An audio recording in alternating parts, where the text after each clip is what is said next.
ఆయనకి చంద్రబాబు నాయుడు మరి రావడం అనేది మా ఇద్దరికి వైరం ఉంది అది ఇది అని చెప్తూ ఉంటారు.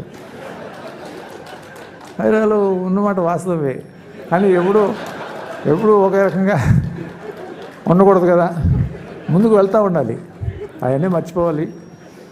భవిష్యత్తు అనేటటువంటిది ఆశాజనకంగా ఉండాలి అనేటటువంటిది నాకేం కోరికలు లేదు స్వామి. మళ్ళీ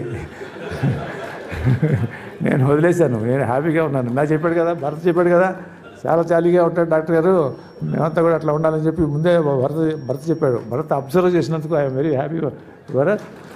దాట్స్ మీద ఐఎమ్ రియల్లీ హ్యాపీ.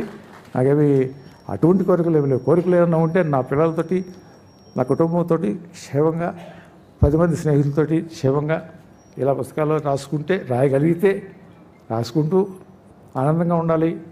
అది కూడా జీవితమే, దాన్ని కూడా ఆస్వాదించాలి. జీవితం అంటే ఎప్పుడు గందరగోళము, ఏదో అనుకుని పరిగెత్తడం కాదు. ఒకటే ఉంటుంది జీవితం. నా దేశం 50 సంవత్సరాల తర్వాత